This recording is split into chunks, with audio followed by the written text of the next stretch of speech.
ನಮಸ್ಕಾರ ವೀಕ್ಷಕರೇ, ಮುದ್ರಾ ಮೆಡಿಸಿನ್ ಕಾರ್ಯಕ್ರಮಕ್ಕೆ ತಮ್ಮೆಲ್ಲರಿಗೂ ಆತ್ಮೀಯ ಸ್ವಾಗತ. ನಾನು ಪ್ರಿಯಾಂಕಾ.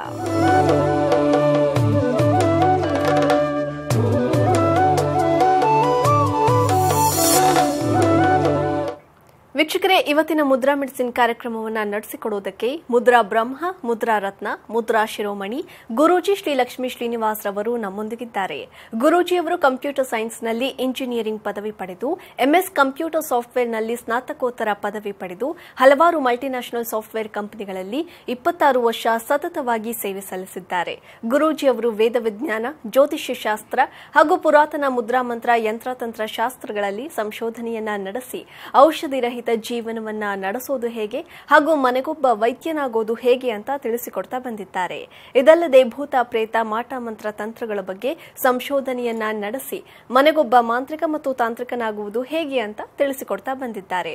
ಗುರೂಜಿಯವರು ಹಲವಾರು ಪುಸ್ತಕಗಳನ್ನ ಬರೆದು ಸಮಾಜಕ್ಕೆ ಜ್ಞಾನಾರ್ಚನೆ ಮಾಡಿದ್ದಾರೆ. ಸಮಾಜದ ಹಿತಕ್ಕಾಗಿ ಬೆಂಗಳೂರಿನಿಂದ ಸುಮಾರು 40 ಕಿಲೋಮೀಟರ್ ದೂರದಲ್ಲಿ ಗುರೂಜಿಯವರು ಉಚಿತ ಅನಾಥಾಶ್ರಮ, ವೃದ್ಧಾಶ್ರಮ ಹಾಗೂ ಮುದ್ರಾ ಮಂತ್ರ, ಯಂತ್ರತಂತ್ರ ಸಂಶೋಧನಾ ಕೇಂದ್ರಗಳನ್ನು ಸ್ಥಾಪನೆ ಮಾಡಿದ್ದಾರೆ. ಗುರೂಜಿ ಅವರನ್ನ ನಿಮ್ಮೆಲ್ಲರ ಪರವಾಗಿ ಕಾರ್ಯಕ್ರಮಕ್ಕೆ ಸ್ವಾಗತ ಮಾಡೋಣ. ನಮಸ್ತೆ ಗುರೂಜಿ, ಕಾರ್ಯಕ್ರಮಕ್ಕೆ ಸ್ವಾಗತ. ಆತ್ಮೀಯ ವೀಕ್ಷಕ ಬಾಂಧವರಿಗೆಲ್ಲ ನಮಸ್ಕಾರ. ಗುರೂಜಿ, ಇವತ್ತು ನಮ್ಮ ವೀಕ್ಷಕರಿಗೆ ಯಾವ ವಿಷಯದ ಬಗ್ಗೆ ತಿಳಿಸ್ತೀರಾ? ಇವತ್ತು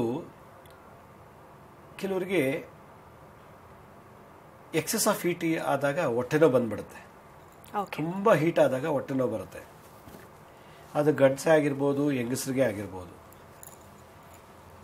ಕೆಲವರು ಅಜೀರ್ಣ ಆಗುವಂಥದ್ದು, ಜೀರ್ಣನೇ ಆಗದೆ ಇರುವಂಥ ಪದಾರ್ಥಗಳು ತಿಂದಾಗ, ಉದಾಹರಣೆಗೆ ಈಗ ಬರ್ಗರ್ ಅಂತ ಏನೋ ಹೇಳ್ತಾರಲ್ಲ, ಬರ್ಗರು, ಪಿಜ್ಜಾ, ಇದೆಲ್ಲ ತುಂಬ ಹಾರ್ಡ್ ಫುಡ್ ಅವೆಲ್ಲ. ಅದು ತಿಂದುಬಿಡ್ತಾರೆ ಏನೋ ರುಚಿಗೋಸ್ಕರ, ಆಸೆಗೋಸ್ಕರ. ಅದು ಜೀರ್ಣ ಆಗೋದಿಲ್ಲ ಸಕಾಲಕ್ಕೆ. ಯಾವಾಗ ಸಕಾಲಕ್ಕೆ ಜೀರ್ಣ ಆಗೋದಿಲ್ಲ, ಅವಾಗೇನಾಗುತ್ತೆ, ಅವ್ರಿಗೆ ಎಲ್ಲೋ ಒಂದು ಕಡೆ ಸ್ಟಾಕ್ ಇದ್ದಾಗ ಅದು ಜಠರದಲ್ಲಿ, ಸ್ಟಮಕ್ಕಲ್ಲಿ ಪೇನ್ ಕೊಡುತ್ತೆ. ಆ ಪೇಯ್ನು ತಡ್ಕೊಳಕ್ಕಾಗೋದಿಲ್ಲ. ನಾವು ತಿಂದಂಥ ಆಹಾರ ಪದಾರ್ಥಗಳು, ನಾವು ಕುಡಿದಂಥ ಪಾನೀಯಗಳು, ಹಾಲಿರ್ಬೋದು, ಕಾಫಿ ಇರ್ಬೋದು, ಟೀ ಇರ್ಬೋದು, ಜ್ಯೂಸ್ ಇರ್ಬೋದು, ಸಕಾಲಕ್ಕೆ ಅಲ್ಲಿ ಆಯಾ ದಿನದಲ್ಲಿ ಅದು ಜೀರ್ಣ ಆಗಿಬಿಟ್ರೆ ಮನುಷ್ಯ ಆರೋಗ್ಯವಾಗಿರ್ತಾನೆ, ಯಾವ ಕಾಯಿಲೆನೂ ಬರೋದಿಲ್ಲ. ಯಾವಾಗ ನಾವು ಅದನ್ನು ಜೀರ್ಣ ಆಗಲಿಲ್ಲ ಅಂದಾಗ ನಮಗೆ ಸೈಡ್ ಎಫೆಕ್ಟ್ ಶುರು ಮಾಡುತ್ತದು. ಜೀರ್ಣ ಯಾಕೆ ಆಗೋದಿಲ್ಲ? ತಿಂದ ತಕ್ಷಣ ನಾವು ಮಲ್ಕೊಂಡ್ಬಿಟ್ರೆ ಜೀರ್ಣ ಆಗಲ್ಲ. ತಿಂದ ತಕ್ಷಣ ಕೂತೇ ಇದ್ದರೆ ಜೀರ್ಣ ಆಗೋದಿಲ್ಲ. ಹೀಗಾಗಿ ನಾವು ಸುಮಾರು ದಿನಕ್ಕೆ 5ರಿಂದ 6 ಗಂಟೆ ಕೂತೇ ಇದ್ದರೆ ಸಿಕ್ಕಾಪಟ್ಟೆ, ಈಗ ಸಾಫ್ಟ್ವೇರ್ ಇಂಡಸ್ಟ್ರಿಯಲ್ಲಿ ಕೂತೇ ಇರ್ತಾರೆ, ಕಾಲ್ ಸೆಂಟರ್ ಕೂತ್ಕೊಂಡು ಕೆಲಸ ಮಾಡ್ತಾರೆ ಗಂಟೆಗಟ್ಟಲೆ, ಫ್ಲೈಟಲ್ಲಿ ಹೋಗೋರು ಕೂತಿರ್ತಾರೆ, ಗಂಟೆಗಟ್ಟಲೆ ಪ್ರಯಾಣ ಮಾಡೋರು, ಡ್ರೈವರ್ಸು, ಬಸ್ ಓಡಿಸೋರು, ನೈಟ್ ಜರ್ನಿ ಬಸ್ಸೆಲ್ಲ ಓಡಿಸ್ಕೊಂಡು ಹೋಗ್ತಾರೆ, 5ರಿಂದ 6 ಗಂಟೆ ಟೈಮ್ ಕೂತಿರ್ತಾರೆ ಸೀಟ್ ಮೇಲೇ. ಪೈಲಟ್ಸು, ಫ್ಲೈಟ್ ಓಡಿಸೋರು, ಇವ್ರಿಗೆಲ್ಲ ಏನಾಗುತ್ತೆ, ತಿಂದಿದ್ದು ಜೀರ್ಣ ಆಗೋದಿಲ್ಲ ಸಕಾಲಕ್ಕೆ, ಯಾಕೆಂದರೆ ಕೂತೇ ಇರ್ತಾರೆ. ನಾವು ಎಷ್ಟು ಗಂಟೆಗಳ ಕಾಲ ಕೂತಿರ್ತೀವೋ ಅದೇನಾಗುತ್ತೆ, ನಮಗೆ ಬಾಡಿಗೆ ಸೈಡ್ ಎಫೆಕ್ಟ್ನ ಕೊಡುತ್ತದೆ. ಅದರಿಂದ ಆಗಾಗ ಸಣ್ಣಕ್ಕೆ ಹೊಟ್ಟೆ ನೋವು ಬರುತ್ತೆ. ಜೀರ್ಣ ಆಗದೇ ಇದ್ರೆ ಮಾತ್ರ ಇದು. ಈ ಹೊಟ್ಟೆ ನೋವು ಯಾವಾಗ ಕಾಣಿಸ್ಕೊಳ್ಳುತ್ತೆ ಅಂತಂದರೆ ಮಠ ಇಲ್ಲ ಮಧ್ಯರಾತ್ರಿಯಲ್ಲಿ. ಇದು ಕೆಲವರಿಗೆ ಈ ಕಾಯಿಲೆ ಮಧ್ಯರಾತ್ರಿಯಲ್ಲಿ ಬರುತ್ತೆ, ಇಲ್ಲ ಮಧ್ಯಾಹ್ನ ಬರುತ್ತೆ. ಈ ರೀತಿ ಹೊಟ್ಟೆ ನೋವು ಬಂದಾಗ ಹಿಂದಿನ ಕಾಲದಲ್ಲಿ ಋಷಿ ಮುನಿಗಳು, ಆಗಿನ ಪಂಡಿತರು, ಆಗಿನ ವೈದ್ಯರು ಯಾವ ರೀತಿ ಟ್ರೀಟ್ ಮಾಡ್ತಾಯಿದ್ರು ಅನ್ನೋದು ಪ್ರಶ್ನೆ. ಈಗ ಅದನ್ನು ಈಸಿಯಾಗಿ ಟ್ರೀಟ್ ಮಾಡ್ಬೋದು. ಹೊಟ್ಟೆ ನೋವು ಬಂದರೆ, ನಂಗೆ ಆಗಾಗ ಹೊಟ್ಟೆ ನೋವು ಬರ್ತಾ ಇರ್ತದೆ, ಡಾಕ್ಟ್ರಿಗೆ ಹೋದ್ರೆ ಡಾಕ್ಟ್ರ್ ಒಂದು ಮಾತ್ರ ಬರ್ಕೊಡ್ತಾರೆ. ಅದನ್ನು ಬಂದಾಗ ತೊಗೊಂಡ್ಬಿಟ್ರೆ ಉಪಶಮನ ಆಗಿಬಿಡುತ್ತೆ, ಶಾಂತಿ ಆಗಿಬಿಡುತ್ತೆ. ಮತ್ತೆ ಬರಲ್ಲ ಅಂತ ಏನು ಗ್ಯಾರಂಟಿ? ಮತ್ತೆ ಬಂದೇ ಬರುತ್ತೆ. ಹೊಟ್ಟೆ ಇರೋರ್ಗೂ ಹೊಟ್ಟೆ ನೋವು ಬರಲೇಬೇಕು ಈ ಥರ ಕಾಯಿಲೆ ಇದ್ದವ್ರಿಗೆ. ದಿನನಿತ್ಯ ನಾವು ಮಾಡೋ ಕೆಲಸದಲ್ಲಿ ಬೆವರು ಬರುವಂಥ ಕೆಲಸ ನಾವು ಮಾಡಲಿಲ್ಲ ಅಂದಾಗ ಇದೊಂದು ಕಾಯಿಲೆ ಬರುತ್ತೆ. ಅದಕ್ಕೆ ಅವ್ರು ಎಂಥವರೇ ಆಗಿರಲಿ, ಎಷ್ಟೇ ಮನೇಲಿ ಅಡುಗೆ ಮಾಡೋಕ್ಕೆ ಆಳಿಟ್ಕೊಂಡಿರಲಿ, ಕೆಲಸ ಮಾಡೋಕ್ಕೆ ಆಳಿದ್ರು ಕೂಡ ಬೆವರು ಬರೋಷ್ಟು ಕೆಲಸ ಮಾಡಬೇಕು. ಅದು ಮಾಡಲಿಲ್ಲ ಅಂದಾಗ ಏನಾಗುತ್ತೆ, ಫ್ಯಾಟ್ ಬರ್ನ್ ಆಗೋದಿಲ್ಲ. ನಾವು ತಿಂದಂಥ ಆಹಾರದಲ್ಲಿದ್ದಂಥ ಫ್ಯಾಟು ಬರ್ನ್ ಆಗಲ್ಲ. ಯಾವಾಗ ಫ್ಯಾಟ್ ಅಕ್ಯುಮುಲೇಟ್ ಆಯಿತು, ಫ್ಯಾಟು ಸ್ಟೋರ್ ಆಯ್ತಾ ಬಂತು, ಒಬಿಸಿಟಿ ಬಂತು, ಹೊಟ್ಟೆ ಜಾಸ್ತಿ ಆಯಿತು, ಹೊಟ್ಟೆ ನೋವು ಬರುತ್ತೆ. ಈ ಒಂದು ಸಮಸ್ಯೆಗೆ ಇವತ್ತು ಬೇಕಾದಷ್ಟು ಮೆಡಿಷನ್ಸು ಆಯುರ್ವೇದದಲ್ಲಿದೆ, ಹೋಮಿಯೋಪತಿಲಿದೆ, ಅಲೋಪತಿಲಿದೆ, ಯುನಾನಿಲಿದೆ, ಸಿದ್ಧ ಔಷಧ ಇದೆ, ಮತ್ತು ಮನೆ ಮದ್ದು ಮಾಡ್ತಾರೆ, ಕೆಲವರು ನಾಟಿ ಔಷಧಿ ಕೊಡ್ತಾರೆ, ಎಲ್ಲ ಮಾಡ್ತಾರೆ. ಸಂಪೂರ್ಣ ಕಾಯಿಲೆ ಗುಣ ಆಗುತ್ತಾ ಅಂತ ಬಂದಾಗ ಗುಣ ಆಗೋದು ಕಷ್ಟ. ತಿನ್ನೋ ಅಭ್ಯಾಸ ಬೆಳೆಸ್ಕೊಂಡಿರೋರು ಸಿಕ್ಕಾಬಟ್ಟೆ ತಿಂತಿರ್ತಾರೆ, ಪುರ್ಸೊತ್ತಿಲ್ಲದೆ ಯಾವಾಗಲೂ ಬಾಯಲ್ಲಿ ಏನಾದ್ರು ತಿಂತಾನೆ ಇರಬೇಕು, ಅವ್ರಿಗೆ ಪುರ್ಸೊತ್ತೇ ಇಲ್ಲ. ಅವಾಗೇನೈತೆ, ಜಠರ ತಡ್ಕೊಳ್ಳಲ್ಲ ಆ ಸ್ಟಾಮಿನಾವನ್ನು. ನೀವು ತಿಂದುಬಿಡ್ತೀರ, ಅದನ್ನು ಸ್ಟೋರ್ ಮಾಡಿಕೊಂಡು ಅದನ್ನು ಡೈಜೆಸ್ಟ್ ಮಾಡೋ ಶಕ್ತಿ ಸ್ಟಮಕ್ ಕಳ್ಕೊಂಡಾಗ ಸೈಡ್ ಎಫೆಕ್ಟ್ ಕೊಟ್ಬಿಡುತ್ತೆ ಹೊಟ್ಟೆ, ಜಠರ. ಅದರಿಂದ ಯಾರಿಗೆ ಈ ಒಂದು ದೋಷ ಇದೆಯೋ ಅಂಥವರು ದಿನನಿತ್ಯ ಒಂದು ಅರ್ಧ ಗಂಟೆ ನಾನು ತೋರಿಸುವಂಥ ಒಂದು ಮುದ್ರಾ, ಮಂತ್ರ, ತಂತ್ರವನ್ನು ಮಾಡಬೇಕು. ಇಲ್ಲಾಂದರೆ ಇದು ಯಾವುದೋ ಒಂದು ಸಣ್ಣ ಕಾಯಿಲೆ ದೊಡ್ಡ ಪ್ರಮಾಣಕ್ಕೆ ತೊಗೊಂಡೋಗ್ಬಿಟ್ಟು ಅಪೆಂಡಿಸೈಟಿಸ್ ಬರೋಕ್ಕೆ ಸಾಧ್ಯ ಉಂಟು. ಎರಡನೇದು ಮಲಬದ್ಧತೆ ಬಂದ್ಬಿಡುತ್ತೆ, ಸರಿಯಾಗಿ ಸಮಯಕ್ಕೆ ಟಾಯ್ಲೆಟ್ಗೆ ಹೋಗಲ್ಲ ಅವರು, ಮಲ ವಿಸರ್ಜನೆ ಮಾಡೋಕ್ಕಾಗಲ್ಲ. ಮೂರನೇ ಒಂದು ಕಾನ್ಸೆಪ್ಟ್ ಏನಪ್ಪ ಅಂತಂದ್ರೆ ಇಲ್ಲಿ ನಿದ್ದೆ ಹೊರಟೋಗುತ್ತೆ, ನಿದ್ರಾಹೀನತೆ ನಿದ್ರಾಹೀನತೆ ಅಂದ್ರೇನು? ಮಲಗ್ತಾರೆ, ಆದರೆ ಚೆನ್ನಾಗಿ ಸುಖವಾಗಿ ನಿದ್ದೆ ಮಾಡೋಕ್ಕಾಗೋದಿಲ್ಲ, ಯಾಕೆಂದರೆ ಪೇಯ್ನ್ ಇದೆಯಲ್ಲ, ಹೊಟ್ಟೆ ನೋವು. ಅದರಿಂದ ಯಾರಿಗೆ ಈ ಥರ ಒಂದು ಪ್ರಾಬ್ಲಮ್ ಇದೆಯೋ ಅವರು ದಿನನಿತ್ಯ ಒಂದು ಅರ್ಧ ಮುಕ್ಕಾಲು ಗಂಟೆ ನಾನು ತೋರಿಸುವಂಥ ಮುದ್ರೆ ಮಂತ್ರತಂತ್ರವನ್ನು ಮಾಡಿದ್ದೆ ಆದರೆ ಈ ರೋಗದಿಂದ ಸಂಪೂರ್ಣವಾಗಿ ಮುಕ್ತರಾಗ್ಬೋದು ಅನ್ನೋ ಭರವಸೆಯನ್ನು ನಾನು ಈ ಸಂದರ್ಭದಲ್ಲಿ ನಮ್ಮ ವೀಕ್ಷಕರ ಜೊತೆಗೆ ಹಂಚ್ಕೊಳ್ಳೋಕ್ಕೆ ಇಷ್ಟಪಡ್ತೀನಿ. ಇನ್ನೊಂದು, ಇದು ವಂಶ ಪಾರಂಪರ್ಯದಿಂದ ಬರೋ ಕಾಯಿಲೆನೂ ಇದೆ, ವಂಶದಲ್ಲಿ ಬಂದಂಥ ಪ್ರಾರಬ್ಧ ರೋಗಗಳಂತ ಕರೀತಾರೆ, ಅದು ಒಂದು ಚಾನ್ಸಸ್ ಉಂಟು. ಇನ್ನೊಂದು, ಈ ರೋಗ ಸೆಕ್ಷುಯಲ್ ಡಿಸೀಸಲ್ಲೂ ಬರೋ ಚಾನ್ಸಸ್ ಉಂಟು, ಲೈಂಗಿಕ ಕ್ರಿಯೆಯಲ್ಲಿ ಕೂಡ ಬರುವಂಥ ಚಾನ್ಸಸ್ ಇದೆ ಹೊಟ್ಟೆ ನೋವು. ಯಾಕೆಂದರೆ ಅದು ಸಲೈವಾಯಿಂದ ಶೇರ್ ಮಾಡೋದ್ರಿಂದ ದೈಹಿಕವಾಗಿ ಕೆಲವು ಬೆವರು ಮತ್ತು ಗುಪ್ತ ಜನಾಂಗಗಳಲ್ಲಿ ಇರತಕ್ಕಂಥ ವೈರಸ್ಸು ಬಾಯಿ ಮುಖಾನ ಒಳಗೆ ಹೋದಾಗ ಏನಾಗುತ್ತೆ, ಈ ಕಾಯಿಲೆ ಬರುತ್ತೆ ಅಂತಲೂ ಹೇಳಿದ್ದಾರೆ. ಈ ಎಲ್ಲ ದೃಷ್ಟಿಕೋನದಿಂದ ಈ ಕಾಯಿಲೆ ತೆಗೆದು ಹಾಕೋದು ಹೇಗೆ, ಯಾವ ಮಂತ್ರ ಹೇಳಬೇಕು, ಏನು ತಂತ್ರ ಮಾಡಬೇಕು ಅನ್ನೋದನ್ನು ತಿಳಿಸ್ತೀನಿ. ಖಂಡಿತ ಗುರುಜಿ, ನಿಮ್ಮಿಂದ ಮತ್ತಷ್ಟು ಮಾಹಿತಿಯನ್ನು ಪಡಿತೀನಿ. ಅದಕ್ಕೂ ಮುಂಚೆ ವೀಕ್ಷಕರೇ, ಮುದ್ರಾ ಮೆಡಿಸಿನ್ ಕಾರ್ಯಕ್ರಮದಲ್ಲಿ ಪುಟ್ಟ ವಿರಾಮ. ಮುದ್ರಾ ಮೆಡಿಸಿನ್ ಕಾರ್ಯಕ್ರಮಕ್ಕೆ ಮತ್ತೊಮ್ಮೆ ಸ್ವಾಗತ ವೀಕ್ಷಕರೇ. ಗುರುಜಿ, ನೀವು ಅಜೀರ್ಣದ ಸಮಸ್ಯೆ ಬಗ್ಗೆ ತಿಳಿಸ್ತಾ ಇದ್ರಿ, ಯಾವೆಲ್ಲ ಕಾರಣಗಳಿಂದ ಈ ಸಮಸ್ಯೆ ಬರುತ್ತೆ ಗುರುಜಿ? ನೋಡಿ, ಕರ್ಮ ಸಿದ್ಧಾಂತ ಪ್ರಕಾರ ಹೇಳೋದಾದ್ರೆ, ಈಗ ನಾನು ನಿಮ್ಮ ಮನೆಗೆ ಕರೆದಿರ್ತೀರ ಊಟಕ್ಕೆ ಬನ್ನಿ ಅಂತ, ನಾನು ನಿಮ್ಮ ಮನೆಗೆ ಬರ್ತೀನಿ. ನಾ ಬರೋಕ್ ಮುಂಚೆನೆ ನೀವು ನನಗೆ ಅತಿಥಿ ಸತ್ಕಾರ ಮಾಡಕ್ ಮುಂಚೆ ಊಟ ಮಾಡಿದ್ರೆ ಈ ಕಾಯಿಲೆ ಕೊಡುತ್ತೆ ಈ ಜನ್ಮದಲ್ಲಿ ಅಂತ ಹೇಳ್ತಾರೆ. ಅಂದ್ರೆ ಓದ್ ಜನ್ಮದಲ್ಲಿ ಏನಾದ್ರು ಅತಿಥಿಗೆ ಊಟ ಬಡಿಸೋಕ್ ಮುಂಚೆನೆ ನೀವೇ ಚೆನ್ನಾಗಿ ತಿಂದ್ಬಿಟ್ಟು ಉಳಿದಿದ್ದನ್ನ ನೀವೇನಾದ್ರು ಅತಿಥಿಗೆ ಬಡಿಸಿದ್ರೆ ಈ ಜನ್ಮದಲ್ಲಿ ಈ ರೋಗ ಬರುತ್ತೆ ಅಂತ ಕರ್ಮ ಸಿದ್ಧಾಂತ ಹೇಳುತ್ತೆ. ಅದಕ್ಕೆ ನೋಡಿ, ನಮ್ಮ ಸಂಸ್ಕಾರ ಎಷ್ಟು ಶುದ್ಧ ಇರಬೇಕು ಅಂತ ಹೇಳುತ್ತೆ ಶಾಸ್ತ್ರ. ಅತಿಥಿಗಳಿಗೆ ಉಪಚಾರ ಆದಮೇಲೆ ಮನೆ ಯಜಮಾನಿ ಊಟ ಮಾಡಬೇಕು, ಒಂದು. ಎರಡನೇದು, ಊಟ ಬಡಿಸೋದ್ರೆ ಏನಾದ್ರು ತಾರತಮ್ಯ ಮಾಡಿದ್ರೆ, ಈಗ ಪಾಯಸ ಮಾಡಿರ್ತೀರ ನೀವು, ನನಗೆ ಮಾತ್ರ ಪಾಯಸ ಬಡಿಸಲ್ಲ, ಬೇರೆಯವ್ರಿಗೆ ಕೊಡ್ತೀರಾ. ಅವತ್ತೊಂದು ಮೈಸೂರು ಪಾಕ್ ಏನೋ ಮಾಡಿದ್ರೆ ಎಲ್ಲ ಬಡಿಸ್ಬಿಟ್ಟು ಮೈಸೂರು ಪಾಕ್ ನಾನು ಮಿಸ್ ಮಾಡ್ತೀರಾ, ಬಡಿಸೋದಿಲ್ಲ ನೀವು.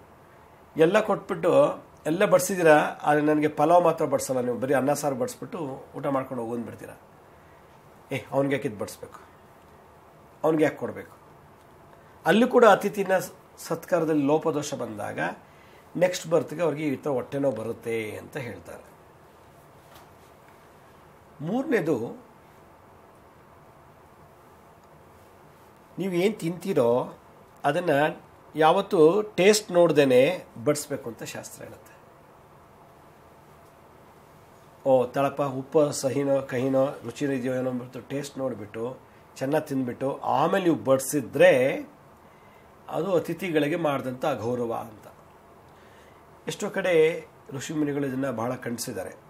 ಒಬ್ಬ ರಾಜನ ಅರಮನೆಗೆ ಒಬ್ಬ ಋಷಿ ಸತ್ಕಾರಕ್ಕೆ ಹೋದಾಗ, ಔತಣಕ್ಕೆ ಹೋದಾಗ ರಾಜ ಊಟ ಮಾಡಿಬಿಟ್ಟಿದ್ದಾನೆ ಅಂಥೇಳಿ ಶಾಪ ಹಾಕಿದ್ದು ಉಂಟು, ಕಥೆಗಳೆಲ್ಲ ಭಾಳಷ್ಟು ಬರುತ್ತೆ. ಮತ್ತು ಊಟಕ್ಕೆ ಮುಂಚೆನೇ ನೀನು ನಮಗೆ ಸತ್ಕಾರ ಮಾಡೋಕ್ಕೆ ಮುಂಚೆ ನೀನು ಊಟ ಮಾಡಿದ್ಯಾ, ಮತ್ತು ನಮಗೆ ಮಾಂಸ ಬಡಿಸಿದ್ಯಾ ನೀನು ಅಂಥೇಳಿ ಭಾಳ ಕಡೆ ಗುರುಚರಿತ್ರೆಯಲ್ಲಿ ಉಲ್ಲೇಖನ ಬರ್ತೀವಲ್ಲ ಕಥೆಗಳು. ಶಾಪಗ್ರಸ್ತರಾಗಿ ಹುಟ್ಟಿದ್ದಾರೆ ಅವರು, ಬ್ರಹ್ಮರಾಕ್ಷಸನಾಗಿ ಹುಟ್ಟಿದ್ದಾರೆ, ಎಲ್ಲ ಗುರುವಿನ ಶಾಪಕ್ಕೆ ಗುರಿಯಾಗಿ. ಇಲ್ಲಿ ಏನಕ್ಕೆ ಹೇಳ್ತೀನಿ ಅಂದರೆ, ಒಬ್ಬ ಅತಿಥಿನ ಮನೆ ಕರೆದಾಗ ಅತಿಥಿ ಒಬ್ಬ ದೇವತಾ ಸ್ವರೂಪ ಅಂತ ಟ್ರೀಟ್ ಮಾಡಬೇಕು ಅಂತ ಶಾಸ್ತ್ರ ನಮ್ಮ ಹಿಂದೂ ಸನಾತನ ಧರ್ಮದಲ್ಲಿ. ಅತಿಥಿ ದೇವೋ ಭವ ಅಂತ. ಆ ಅತಿಥಿಗೆ ನೀವು ತಿಂದಂತೆ ಎಂಜಲು ಕೊಡೋದು, ರುಚಿ ನೋಡಿರೋದನ್ನು ಕೊಡೋದು, ಅಥವಾ ನೀವು ಅತಿಥಿ ಕರೆಸ್ಬಿಟ್ಟು ನೀವು ಚೆನ್ನಾಗಿ ಹೊಟ್ಟೆ ತುಂಬ ತಿಂದ್ಬಿಟ್ಟು ಆಮೇಲೆ ನೀವು ಮಿಕ್ಕಿದ್ದೆಲ್ಲ ತಂದು ಅತಿಥಿಗೆ ಬಡಿಸೋದು ಎಲ್ಲ ಮಾಡಿದಾಗ ಅವರಿಗೆ ಕಡೆ ಪಕ್ಷ 2 ಜನ್ಮಗಳ ಕಾಲ ಹೊಟ್ಟೆ ನೋವು ಬರ್ತಾ ಇರ್ತದಂತೆ. ಈ ಒಂದು ಕರೆಕ್ಷನ್ ಯಾರು ನಾವು ಮಾಡ್ಕೊಳ್ಳಿಲ್ಲ ಇವತ್ತಿನ ಜನ್ಮದಲ್ಲಿ ಅಂದರೆ ಖಂಡಿತ ಬರುತ್ತೆ. ಅದರಿಂದ ಎಷ್ಟೋ ಜನ ಮಾಡಿದ್ದಾರೆ ಇದನ್ನೆಲ್ಲ. ಹಿಂದಿನ ಕಾಲದಲ್ಲೆಲ್ಲ, ಹಿಂದಂದರೆ ಸುಮಾರು 100 ವರ್ಷದ ಹಿಂದೆ ಗಂಡ ಬಂದು ಊಟ ಮಾಡೋರಿಗೆ ಹೆಂಡತಿ ಊಟ ಮಾಡ್ತಿರ್ಲಿಲ್ಲ. ಈಗ ಯಾರು ಕಾಯ್ತಾರೆ ಆ ಥರ, ಅಯ್ಯೋ ಎಷ್ಟೊತ್ತು ಕಾಲ ಬರಲಿ ಬಿಡ ಅವನೇನು ಅಂದ್ಬಿಟ್ಟು ಚೆನ್ನಾಗಿ ಮಾಡ್ಕೊಂಡು ತಿಂದುಬಿಟ್ಟು ಉಳಿದಿದ್ದು ಇಟ್ಬಿಟ್ಟು ಮಲ್ಕೊಂಡ್ಬಿಡ್ತಾರೆ. ನೀನೇ ಬಡ್ಸ್ಕೊಂಡು ತಿನ್ನೋ ಅಂತಾರೆ. ಈ ಥರ ಸಿಚುವೇಶನ್ ಇರೋದು ಕೂಡ ಇದು ಈ ಕಾಯಿಲೆಗೆ ಅವರು ತುತ್ತಾಗ್ತಾರೆ ಅಂತ ನನ್ನ ಅಭಿಪ್ರಾಯ. ಹಾಗಂತ ಗಂಡ 2 ಗಂಟೆ ರಾತ್ರಿ ಬರಬೇಕು ಅಂತಲ್ಲ, ಪಾಪ ಅವಳು ಅಲ್ಲಿವರೆಗೂ ಉಪವಾಸ ಇರಬಾರ್ದು. ಅವತನು ಅರ್ಥ ಮಾಡ್ಕೋಬೇಕು, ನಾನು ಆನ್ ಟೈಮ್ಗೆ ಹೋಗಿ ಊಟ ಮಾಡಬೇಕು, ಪಾಪ ಅವರು ನಿಮಗೆ ಕಾಯ್ತಿರ್ತಾರೆ ಅಂತೇಳಿ.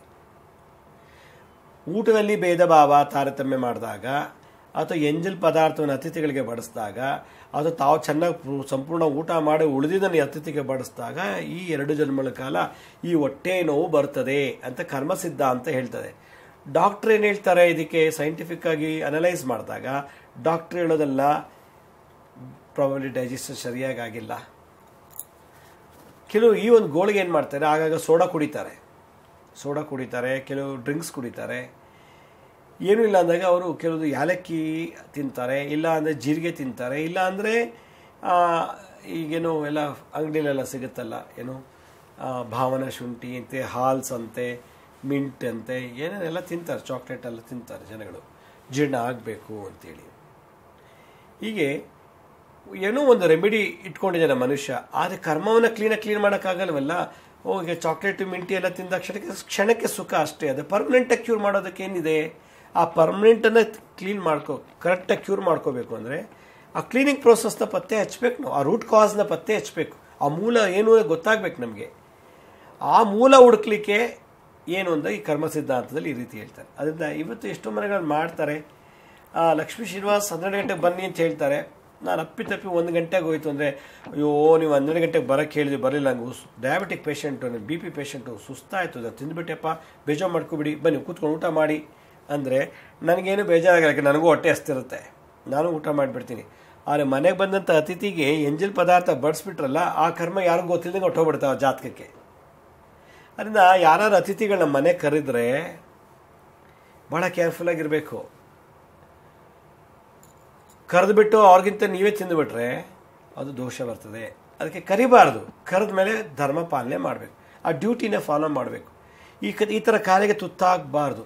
ನೋಡೋಕೆ ಭಾಳ ಚೆನ್ನಾಗಿದ್ದಾರೆ, ಹ್ಯಾಂಡ್ಸಮ್ ಆಗಿದ್ದಾರೆ, ಅವಳು ಭಾಳ ಬ್ಯೂಟಿಫುಲ್ ಆಗಿದ್ದಾಳೆ, ಇವನು ಭಾಳ ಜಿಮ್ಗೆಲ್ಲ ಹೋಗಿ 6 ಪ್ಯಾಕ್ಸ್ 7 ಪ್ಯಾಕ್ ಆ ಪ್ಯಾಕ್ ಎಲ್ಲ ಮಾಡ್ಕೊಂಡು ಭಾಳ ಸ್ಮಾರ್ಟಾಗಿ ಚೆನ್ನಾಗಿದ್ದಾನೆ.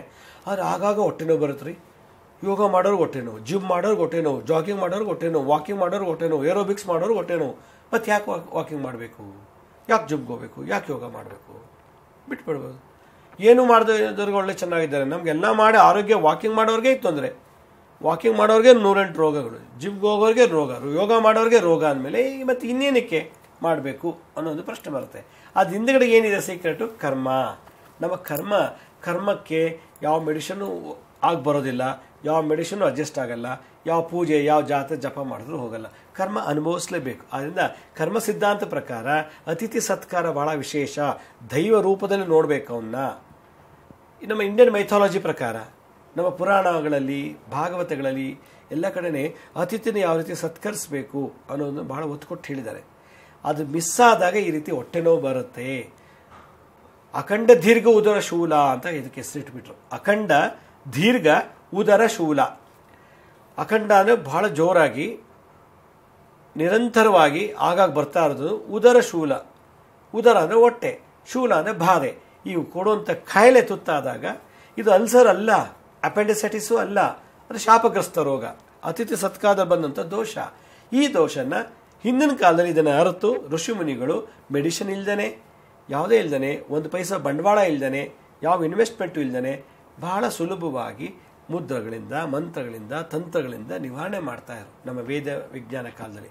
ಈಗ ಮಾಡರ್ನ್ ಸೈನ್ಸಲ್ಲಿ, ಈ ಮಾಡರ್ನ್ ಮೆಡಿಕಲ್ ಟೆಕ್ನಾಲಜಿನಲ್ಲಿ ಇಷ್ಟೆಲ್ಲ ಟೆಕ್ನಾಲಜಿ ಇದ್ರೂ ಕೂಡ ಈ ಪ್ರಾರಬ್ಧ ರೋಗಗಳಿಗೆ ಟ್ರೀಟ್ ಮಾಡೋಕ್ಕಾಗ್ತಿಲ್ಲ, ಆಗೋದೂ ಇಲ್ಲ. ಅದನ್ನು ಮುಳ್ಳಿಲ್ಲೇ ತೆಗಿಬೇಕು. ಪ್ರಾರಬ್ಧ ರೋಗಗಳನ್ನು ಆಯಾ ಕರ್ಮಗಳಿಂದ, ಪ್ರಾಶ್ಚಿತ್ಯಗಳಿಂದ, ದಾನಗಳಿಂದ, ಶಾಂತಿಗಳಿಂದ, ನದಿ ಸ್ನಾನದಿಂದ, ಯಾತ್ರೆಯಿಂದ, ಜಾತ್ರೆಯಿಂದ, ಸೇವೆಗಳಿಂದ ತೆಗಿಬೇಕು. ಯಾಕೆಂದರೆ ನಾವು ಎಷ್ಟು ಸೇವೆ ಮಾಡ್ತೀವೋ, ಸೋಷಿಯಲ್ ಸರ್ವಿಸ್ ಮಾಡ್ತೀವೋ, ನಮ್ಮ ಜಾತಕದಲ್ಲಿ ಎಲ್ಲ ಪ್ಲ್ಯಾನೆಟ್ಗಳಿಗೂ, ಎಲ್ಲ ಗ್ರಹಗಳಿಗೂ ಶಾಂತಿ ಆಗುತ್ತೆ. ನಾವು ಯಾವುದೂ ಸೇವೆ ಮಾಡಲ್ಲ, ಸೆಲ್ಫಿಶು, ಭಾಳ ಸ್ವಾರ್ಥಿಗಳು, ನನ್ನ ಗಂಡ, ನನ್ನ ಹೆಂಡತಿ, ನನ್ನ ಮಕ್ಕಳು ಅಂತಲೇ ಎದ್ದು ಬಿಡ್ತೀವಿ. ಅದಕ್ಕಾಗಿ ನಾವೆಲ್ಲ ಥರ ಕಾಯಿಲೆಗಳನ್ನು ತಗೊಳ್ಳಿಕ್ಕೆ ರೆಡಿಯಾಗಿರಬೇಕು, ಎಲ್ಲ ಸಮಸ್ಯೆಗಳನ್ನು ಅನುಭವಿಸೋಕ್ಕೆ ರೆಡಿ ಇರಬೇಕು. ಆದ್ದರಿಂದ ಸಮಾಜ ಸೇವೆ, ಯಾರು ಸೋಷಿಯಲ್ ಸರ್ವಿಸ್ ಮಾಡ್ತಾರೋ, ನಮ್ಮ ಜಾತಕದಲ್ಲಿ ಇರತಕ್ಕಂಥ ಸೂರ್ಯ, ಚಂದ್ರ, ಮಂಗಳ, ಬುಧ, ಗುರು, ಶುಕ್ರ, ಶನಿ, ರಾಹುಕೇತುಗಳಿಗೆ ಶಾಂತಿ ಆಗ್ತಾ ಇರ್ತದೆ. ಯಾವ್ಯಾವ ಗ್ರಹದಿಂದ ನಮ್ಗೆ ತೊಂದರೆ ಇದೆಯೋ ಆಯಾ ಗ್ರಹಗಳು ನಮಗೆ ಆಶೀರ್ವಾದ ಮಾಡುತ್ತೆ ಸೇವೆಯಿಂದ ಅನ್ನೋದನ್ನ ಬಹಳ ವಿಶೇಷವಾಗಿ ವರ್ಣನೆ ಮಾಡಿದ್ದಾರೆ. ಖಂಡಿತ ಗುರುಜಿ, ನಿಮ್ಮಿಂದ ಮತ್ತಷ್ಟು ಮಾಹಿತಿಯನ್ನು ಪಡಿತೀನಿ. ಅದಕ್ಕೂ ಮುಂಚೆ ವೀಕ್ಷಕರೇ, ಕಾರ್ಯಕ್ರಮದಲ್ಲಿ ಮತ್ತೊಂದು ವಿರಾಮ.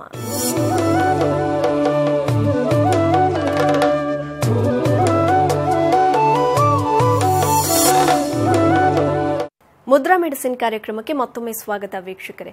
ಗುರುಜಿ, ಹಾಗಾದ್ರೆ ಅಜೀರ್ಣ ಸಮಸ್ಯೆಯಿಂದ ಮುಕ್ತಿ ಹೊಂದೋದು ಹೇಗೆ? ಏನೆಲ್ಲ ಪರಿಹಾರ ಇದೆ ಗುರುಜಿ? ನೋಡಿ, ಈ ಹೊಟ್ಟೆ ನೋವು ಇದು ಎಲ್ಲಾ ಜನಾಂಗದವರೆಗೂ, ಎಲ್ಲಾ ವಯಸ್ಸಿನವರೆಗೂ ಬರ್ತಿತ್ತು. ಎಲ್ಲಾ ಧರ್ಮದಲ್ಲೂ ಇದೆ ಈ ರೋಗ. ಕ್ರಿಶ್ಚಿಯನ್ ತಗೊಳ್ತೀರಾ, ಮುಸ್ಲಿಮ ಧರ್ಮ ತಗೋತೀರಾ, ಜೈನ ಧರ್ಮ ತಗೋತೀರಾ, ಸಿಖ್ ತಗೋತೀರಾ, ಹಿಂದೂ ಧರ್ಮ, ಯಾವುದೇ ಧರ್ಮ, ಯಾವ ಜಾತಿನವರು ತಗೊಳ್ಳಿ, ಯಾವ ವಯಸ್ಸಿನವ್ರು, ಚಿಕ್ಕ ಮಗು ಆಗಲಿ, ಮಧ್ಯದ ವಯಸ್ಸನ್ನೇ ಆಗಲಿ, ಗೃಹಸ್ಥ ಆಗಲಿ ಅಥವಾ ವೃದ್ಧನೇ ಆಗಿರಲಿ, ವಯಸ್ಸಾದವರೇ ಆಗಿರಲಿ, ಈ ರೋಗ ಇದ್ದೇ ಇರುತ್ತೆ. ಹಾಗಿದ್ರೆ ಇದನ್ನು ತೆಗೆಯೋ ತಂತ್ರ ಏನು? ವಿಷ್ಣು ಸಹಸ್ರನಾಮದಲ್ಲಿ ಒಂದು ಶ್ಲೋಕ ಬರುತ್ತೆ. ವಿಷ್ಣು ಸಹಸ್ರನಾಮ ಅನ್ನೋ ಶ್ಲೋಕದಲ್ಲಿ ರುದ್ರೋ ಬಹುಶಿರಾ ಭಭ್ರುರ್ವಿಶ್ವಯೋನೇ ಶುಚಿಶ್ರವಾ ಅಮೃತ ಶಾಶ್ವತಸ್ಥಾಣೋ ವರಾರೋಹೋ ಮಹಾತಪಾ ಅನ್ನೋ ಒಂದು ಮಂತ್ರ. ಈ ಮಂತ್ರವನ್ನ ದಿನಕ್ಕೆ 21 ಸಲ ಹೇಳಬೇಕು, ಈ ಶ್ಲೋಕವನ್ನೇ. ರುದ್ರೋ ಬಹುಶಿರಾ ಭಭ್ರುರ್ವಿಶ್ವಯೋನಿ ಶುಚಿಶ್ರವಾ ಅಮೃತ ಶಾಶ್ವತಸ್ಥಾಣೋ ವರಾರೋಹೋ ಮಹಾತಪಾ ಅಂತ 12 ಮಂತ್ರಗಳು ಈ ಶ್ಲೋಕದಲ್ಲಿ ಬಂದ್ಬಿಡುತ್ತೆ, 1 ಡಜನ್.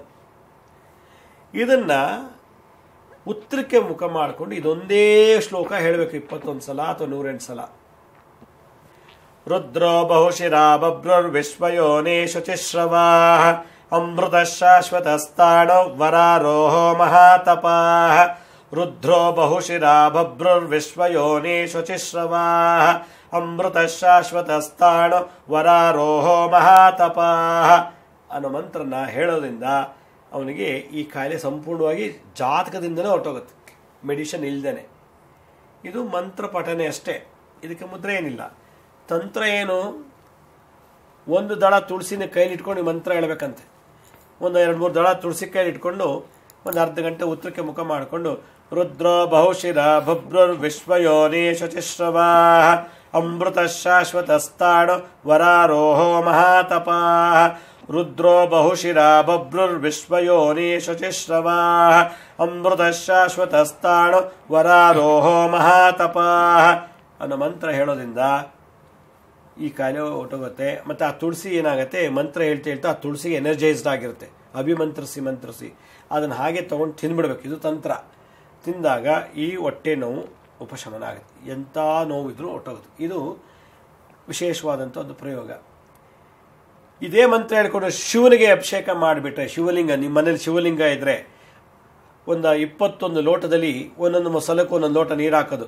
ರುದ್ರೋ ಬಹುಶಿರಾ ಭಭ್ರುರ್ವಿಶ್ವಯೋನಿ ಶುಚಿಶ್ರವಾ ಅಮೃತ ಶಾಶ್ವತಸ್ಥಾಣೋ ವರಾರೋಹೋ ಮಹಾತಪಾ ಅಂತೇಳಿ 1 ಲೋಟ ನೀರು ಹಾಕೋದು ಲಿಂಗದ ಮೇಲೆ, ಅಥವಾ ಒಂದು ಶಂಖದಿಂದ ಹಾಕೋದು, ಅಥವಾ 1 ಚಮಚ ನೀರು ತಗೊಳ್ಳೋದು.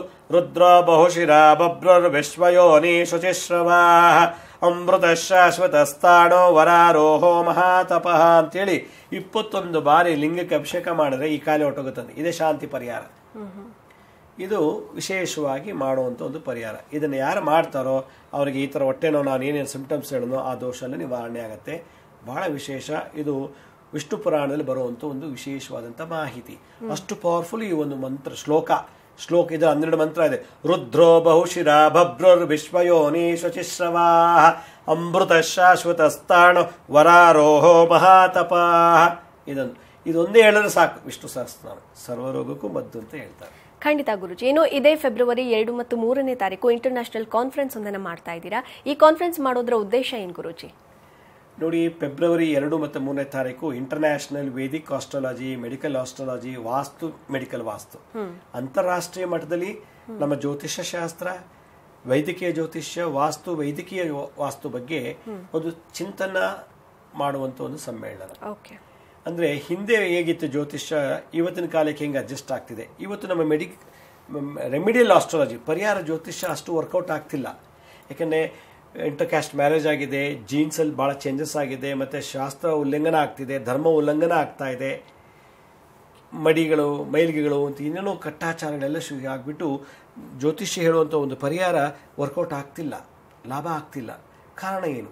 ಅದರಿಂದ ಈಗಿನ ಒಂದು ಮಾಡರ್ನ್ ಲೈಫ್ಗೆ ಹೇಗಿರಬೇಕು ಜ್ಯೋತಿಷ್ಯ, ಈಗಿನ ಒಂದು ಮಾಡರ್ನ್ ಜೀವನ ಶೈಲಿಗೆ ವಾಸ್ತು ಹೇಗಿರಬೇಕು ಅನ್ನೋದನ್ನು ಚಿಂತನೆ ಮಾಡಲಿಕ್ಕೆ ಇದೊಂದು ಒಳ್ಳೆಯ ವೇದಿಕೆಯನ್ನು ಸೃಷ್ಟಿ ಮಾಡಿದ್ದೀವಿ. ನಮ್ಮ ಶಿರಡಿ ಸಾಯಿ ಭಿಕ್ಷಾ ಕೇಂದ್ರ ಸಂಸ್ಥೆ ವತಿಯಿಂದ ಇಡೀ ಜಗತ್ತಿನಾದ್ಯಂತ ಜ್ಯೋತಿಷ್ಯ ಗೊತ್ತಿರೋರು, ವಾಸ್ತು ಗೊತ್ತಿರೋರು ಈ ಕಾರ್ಯಕ್ರಮಕ್ಕೆ ಭಾಗವಹಿಸ್ತಾ ಇದ್ದಾರೆ. ದೊಡ್ಡ ದೊಡ್ಡ ಎಕ್ಸ್ಪರ್ಟ್ಸ್ಗಳು ಸುಮಾರು ವರ್ಷಗಳಿಂದ 30, 40, 50 ವರ್ಷ ಜ್ಯೋತಿಷ್ಯ ಹೇಳ್ತಾ ಇದ್ದಾರೆ, ವಾಸ್ತು ನೋಡ್ತಾ ಇದ್ದಾರೆ. ಅವ್ರು ಕಂಡಂಥ ಕೆಲವು ಅನುಭವಗಳನ್ನು ಈ ಒಂದು ವೇದಿಕೆ ಮೇಲೆ ಬಂದು ತಾವು ಕಂಡಂಥ ಕೆಲವು ಸಂಶೋಧನೆಗಳು, ತಾವು ಮಾಡಿದಂಥ ಕೆಲವು ಸಂಶೋಧನೆಗಳು, ತಾವು ಕಂಡಂಥ ಕೆಲವು ಫಾರ್ಮುಲೆಗಳನ್ನು ಇವತ್ತು ಜಗತ್ತಿಗೆ ಪ್ರಕಟ ಮಾಡಲಿಕ್ಕೆ ಇದೊಂದು ವೇದಿಕೆ. ಅದರಿಂದ ಅಂಥವ್ರೊಂದು ಪೇಪರ್ನ ಪ್ರೆಸೆಂಟ್ ಮಾಡಲಿಕ್ಕೆ ಒಂದು ಅವಕಾಶ ಇದೆ. ಜ್ಯೋತಿಷ್ಯ ಕಲಿತಾ ಇರೋರು ಅಂಥವ್ರು, ಕಲಿತು ಪ್ರಾಕ್ಟೀಸ್ ಮಾಡ್ತಿರೋಂಥವ್ರಿಗೆ, ಹಾಗೆ ಇಂದಿನಿಂದ ಇನ್ನು 200 ವರ್ಷಕ್ಕೆ, ಇನ್ನು 300 ವರ್ಷಕ್ಕೆ ಜ್ಯೋತಿಷ್ಯ ಹೇಗಿರಬೇಕು. ಯಾಕಂದರೆ ಎಲ್ಲ ಮಿಕ್ಸ್ ಆಗಿಬಿಟ್ಟಿದೆ, ಪೊಲ್ಯೂಟ್ ಆಗಿದೆ.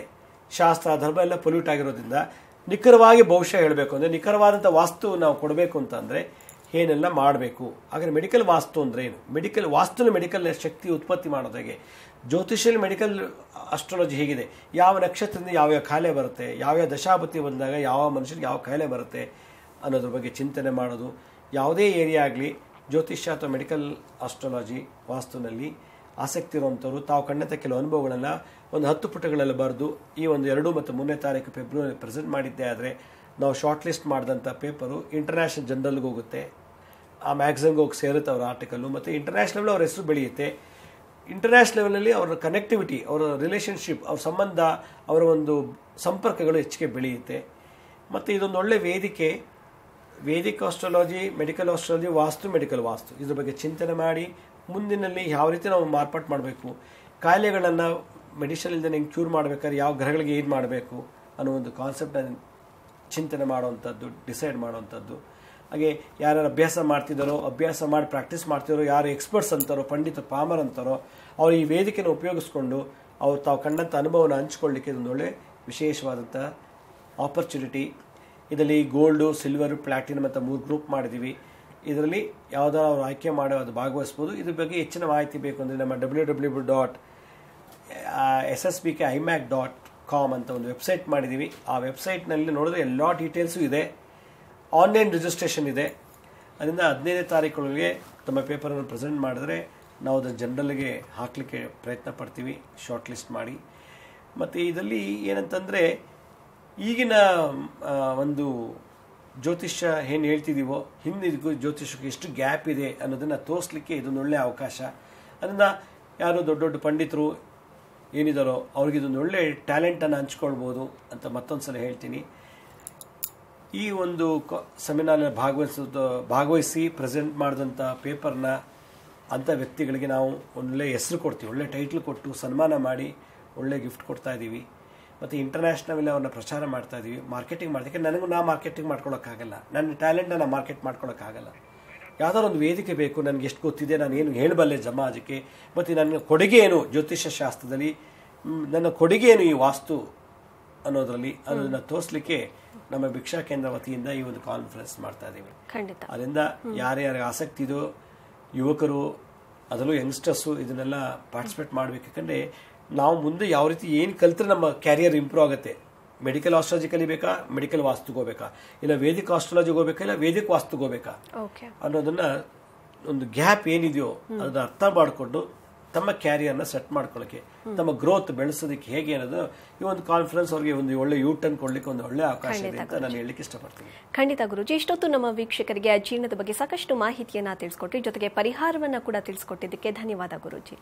ಸಾಯಿರಾಮ್. ನೋಡಿದ್ರಲ್ಲ ವೀಕ್ಷಕರೇ, ಇದಾಗಿದ್ದು ಈ ಹೊತ್ತಿನ ವಿಶೇಷ. ನೋಡ್ತಾ ಇರಿ ಸರಳ ಜೀವನ, ಇದು ಮನುಕುಲದ ಒಳಿತಿಗಾಗಿ.